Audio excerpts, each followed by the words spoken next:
So what I wanted to do now is provide you some context around these maps and the environment in which they are operating. So so as this project is about visualization of data, I'd like to ask you for a moment to just pause, and when I mention the terms the electricity system, ask you what sort of images come to mind in terms of the electricity system, and in particular the electricity supply system. And as you do that, I'd like to then ask you to think about how that changes, or how you see that changing in the years ahead. Particularly as we move into what we've described as the new decentralized energy ecosystem. And these are a few images that really come to the fore when I think about these issues. So, of course, the rise of decentralized energy generation, in particular renewables in the form of solar PV, the early emergence of battery technology in terms of standalone batteries, but equally importantly, and arguably even more importantly in the years to come, batteries on wheels in the form of electric vehicles. And then the aspects of our decentralized energy ecosystem that are at least as important, but don't often get quite as much press. The central image there of the improvement in energy efficiency. And then finally, on the right-hand side, an image about smart energy management. And with what we see here, I think there's plenty of evidence to look to these resources represented here as providing all of the growth in our requirements for energy, in terms of electricity and in terms of capacity in the decades to come.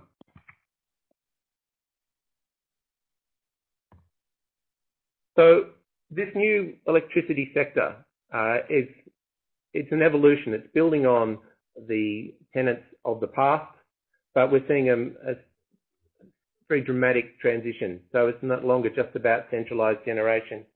It's about decentralized generation. A move from more centralized control to not just decentralized control, but a greater need for coordination. Whereas in the past, it was a lot about forecasting demand and then building to meet that demand.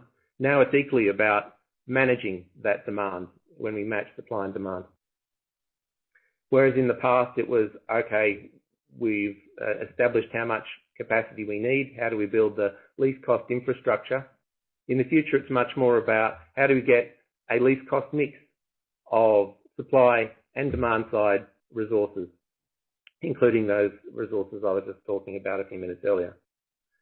And then finally, but perhaps most importantly, a fundamental change in engagement with customers from a paradigm in which customers were very much at the end of the supply chain and passive receivers of energy to a paradigm in which there'll be very extensive engagement with customers by the electricity sector and by customers with a range of players, and that includes retailers and service providers.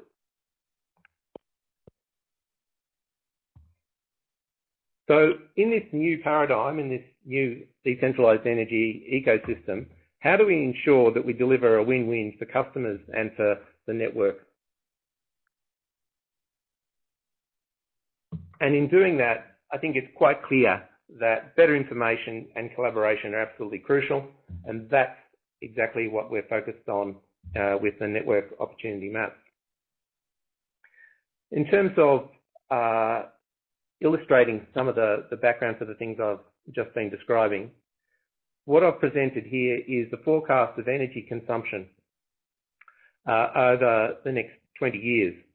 And there's a number of things that are particularly striking in this image.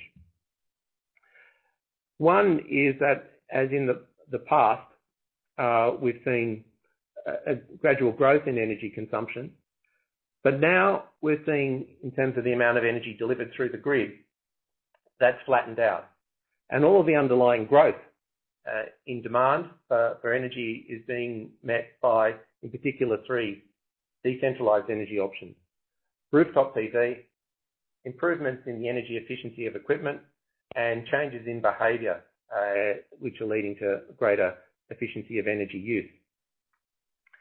And these factors collectively mean that we are not anticipating a growth in the underlying energy supply through the main grid beyond the peak of back in 2008, right throughout that next 20-year period. And that's a fundamental transition that we've seen. To look at that, that same data from another perspective, this is looking at the shift in how generation sources have changed in the national electricity market. So there's that striking decline in coal consumption in the mix, gas a little bit up and down, hydro mainly through Snowy and through Tassie Hydro being about the same, but the growth in supply coming from renewable sources. And so of that roughly 200 terawatt hours per annum that's supplied through the national electricity market, that's been relatively flat, but we're seeing a number of other factors coming to the fore. Further to that contribution of renewables, we're expecting to see a further 12 terawatt hours of renewable energy over the next 4 years through the renewable energy target. In addition to that, about 6 terawatt hours from small-scale solar, and at the same time, a decline in the amount of coal generation in the mix, with the recent close of Hazelwood, the expected closure of Liddell Power Station in a few years, and a further 9 power stations that have closed in the last 4 years. So this trend is, if anything, likely to accelerate. What this image illustrates is the point at which the existing power stations in our electricity grid are reaching a retirement age of about 50 years over the next few decades. So over there on the left-hand side, you can see Hazelwood closing. Liddell is the next one as we move out to about 2022. And then in this period between 2028 and 2033, as much as 60% of our current coal-fired generation mix is expected to reach the end of its economic life. So that's going to be a massive transition. As I said, it's a transition that's already underway, and it's one that we need to prepare for. And it's clear that the cheapest new energy resources, in terms of the amount of energy they provide and the cost of that energy, is through renewables. But it's not a matter of set and forget that everything will be fine, renewables come to the rescue, because they are fundamentally different in the way they operate. Wind is clearly a very variable resource. Similarly, solar is very variable. So for the new energy ecosystem, the new electricity system that is going to emerge over the next decade or so, we need to be able to respond to this change in the generation mix. And one way of capturing this challenge is what has now become quite popularly called the Deduct Curve. What this graph shows you is the change in the load curve between 2012, which is the grey curve at the top there, and each year a reduction in demand in the middle of the day as a result, in particular, of solar PV generation. And then as the sun goes down, the underlying growth in demand is leading to a higher peak. So this has a number of challenges to it. One is simply the fact that we've got low demand in the middle of the day. The other is that we've got higher demand later in the day, in the early evening.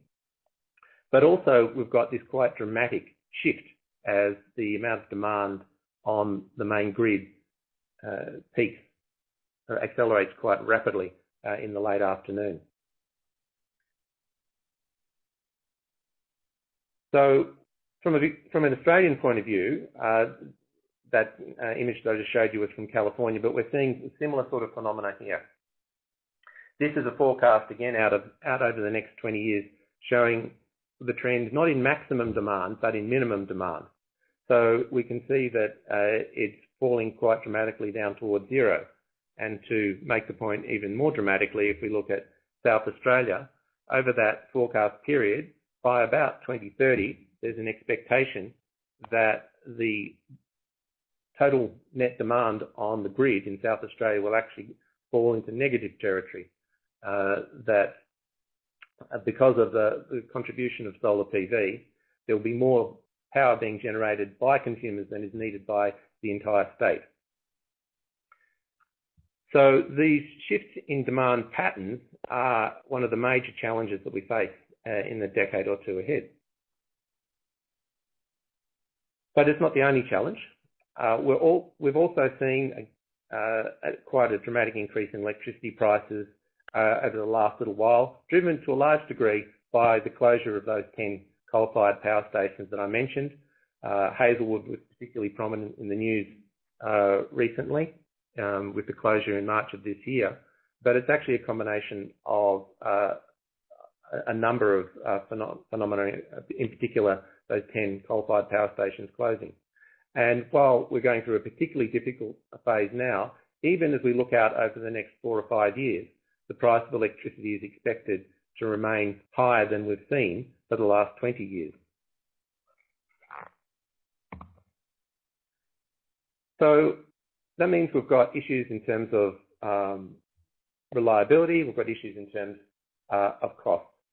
And to the body that's responsible for providing us with our understanding of energy forecasts and where the market is going, AEMO, the Australian Energy Market Operator, predicting a capacity shortage in 23-24 at the time of the expected closure of Liddell. But we're also facing a similar constraint this coming summer. So the question is, how do we get the right mix of flexible resources to complement the centralised resources that are there in order to maintain a reliable and an affordable electricity system? That means we need to tap into those decentralised resources around demand response, time of use tariffs, smarter controls, but also around energy efficiency and, where we can, tapping into peak-oriented renewable energy. Collectively, that range of decentralised energy resources.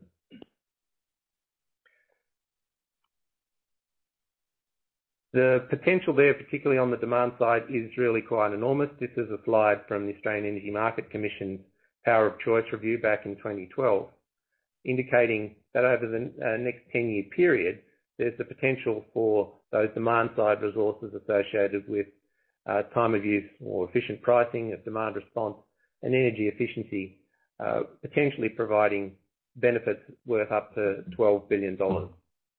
Question is, how do we tap them?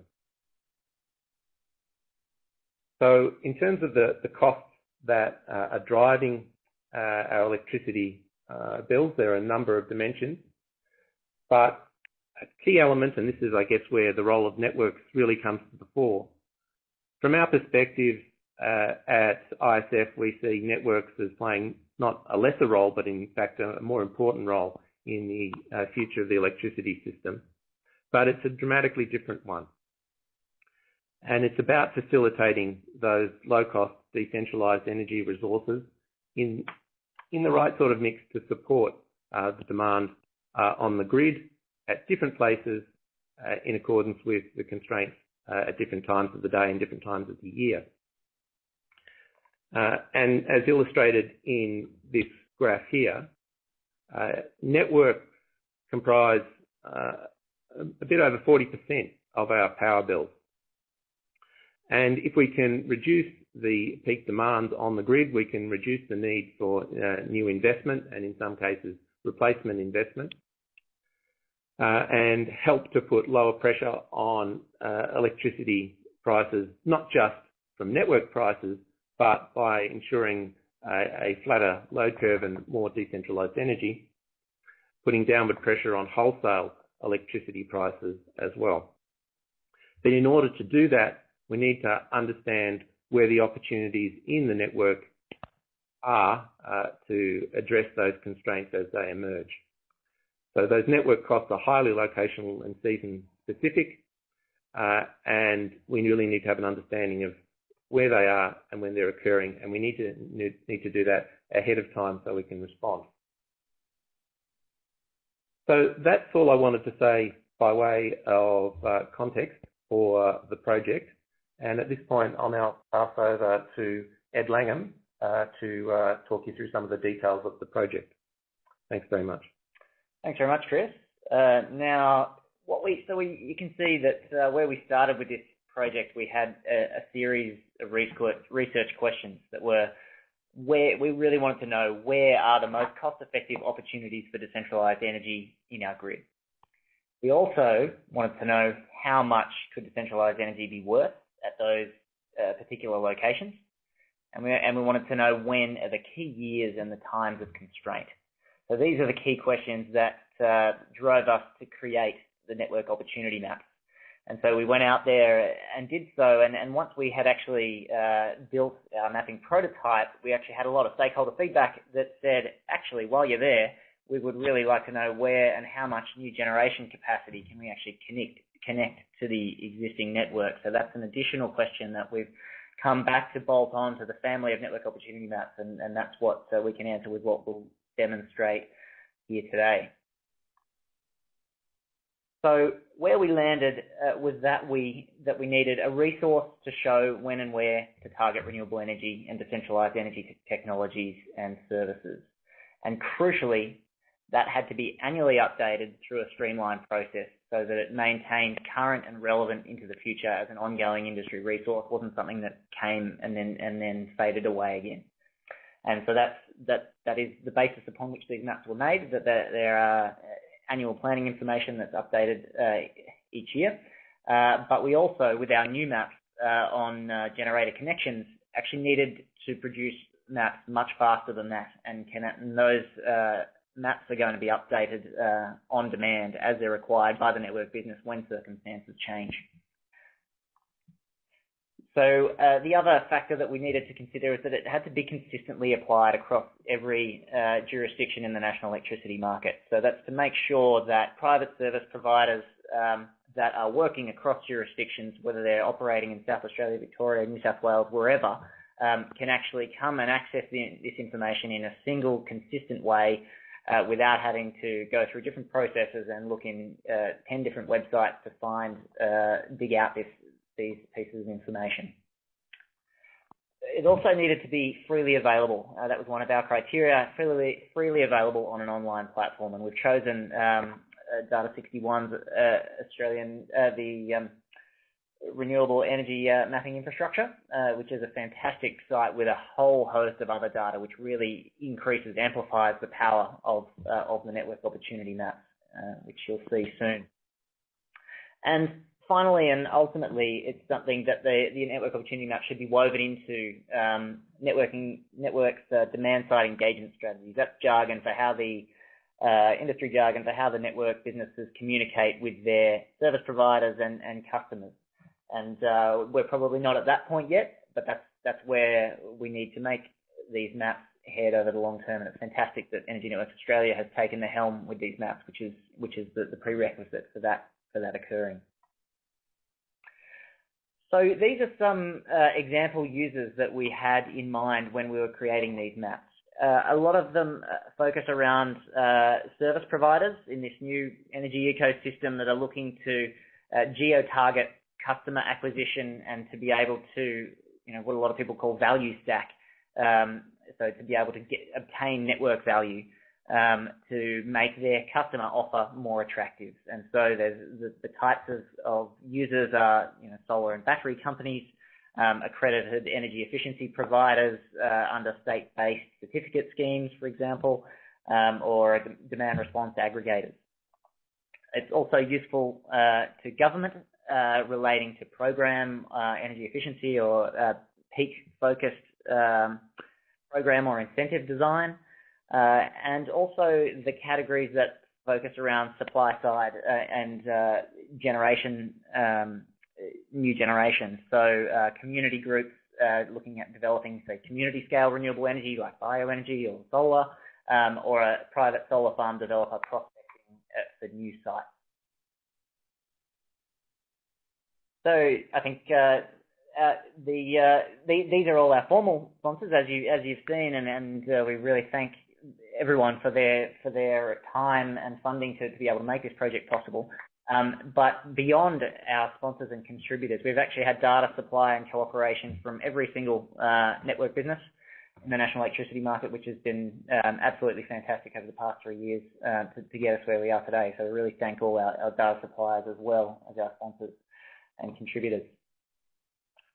So this is, as Chris mentioned, it's a culmination of a 3-year research project. This is the project timeline. We started with a set of sample maps in 2015, built to full coverage maps last year, and now this is the fully featured, streamlined version of the full coverage map being released in 2017. And beyond the completion of this project is where the industry adoption comes in, and where Energy Networks Australia's role is in taking these maps forward in an ongoing way. And you can see here that we've just bolted on the generator connection opportunities as a variation to the project, just coming in the 3rd year. So what we're trying to do here is influence the way that that information is able to help the market operate. So this is an example timeline I'm going to show you with the regulatory investment test for distribution versus the network opportunity map. So say you have a 5-year time horizon with an investment decision in 2017. Under a traditional RIT-D process, there's a request for tenders for non-network services that comes out prior to that investment decision. So there might actually sort of be 6, maybe 9 months of activity looking to getting private service providers to prepare proposals. So it's a very sort of short window of opportunity. But what we're trying to do here with the network opportunity maps is to improve market foresight and activity to sort of 5 years and beyond, so that information is out there. Everyone can see it coming. They can see how it changes each year, so that we actually have more of a chance to develop these smaller, more piecemeal distributed energy opportunities.